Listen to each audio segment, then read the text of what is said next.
Ryan, how are you, mate?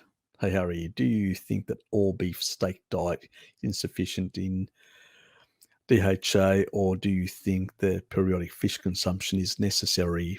Look, if it's grass fed, grass finished, and pastured and stuff like that, you won't need at all any fish whatsoever. But when I look at the the data, um, it's it depends on the ruminant animal as well, can vary the DHA, EPA, but we don't need massive amounts either in an ancestral setting. But we don't live in an ancestral setting.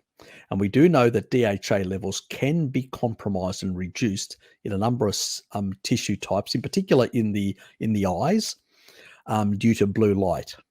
So that can have a negative effect. And so dumping of DHA, so that is an issue.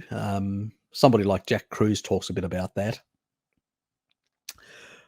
So I would say that in the current environment, you've got to clean up your sort of environment, 50% reduction through the day when you're on computers, indoors, try and get outdoors a bit more, like, walk to work, walk back home in the evening as the, sun's coming down, or get out. I sometimes, because I will come back later, I do go out in the afternoon type thing when the sun's going down, just to get that to modulate my circadian rhythms as well. Then and I wear blue blocking glasses, and I've sort of changed my light bulbs and all that. So it's all that important on the DHA side of things. But also consuming a bit of fish is not a problem. It's indicated to some extent in the literature. If we take a look that most humans, before we built agricultural civilization, we could penetrate into the actual forests, and interland, most settlements were along coastal areas and along river systems. So in the sort of paleo areas, and we moved along those coastal river systems to move between continents and many other places. It's primarily we use the river systems. So we know that even from the N15 data, there is primarily most food is coming from ruminants, but there is a bit of river and coastal fish, not deep water fish, but coastal and river fish. And things like sardines and things like a number of these coastal river fish tend to have a slightly higher DHA. So with a blue light sort of situation, should we be consuming a bit more fish than we did in the past, in those paleo periods? There's a question mark on that, maybe. Depends on the quality of the ruminant animal that you're actually consuming as well, all those things. But I don't think it's going to harm you to consume fish, once a week or twice a week.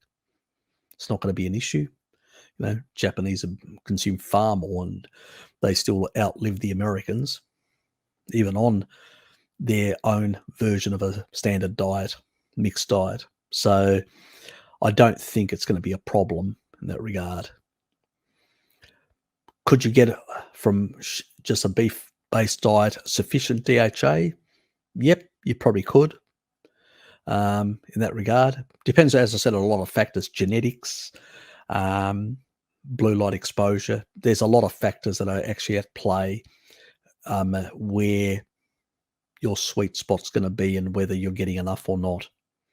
But I definitely wouldn't supplement. Definitely not. Most supplements are rancid, and very high in aldehydes, very contraindicated. So stick to basically stuff that's from real food. So,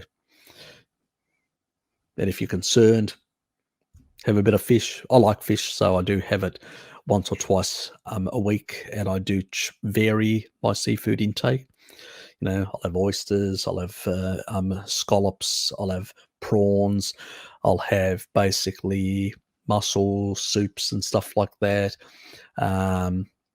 All sorts of seafood. I enjoy seafood I've grown up with it, so, I don't subscribe necessarily to a steak-only diet, but if somebody wants to do a steak-only diet, who am I to tell them what to do? At the end of the day, it's your body, Ryan. What you do is your business.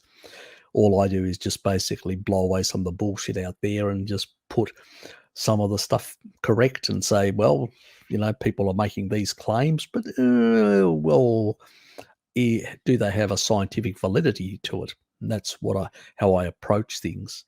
I don't claim that I know everything. Nobody does. But the stuff that I do, I have researched, I know pretty well. So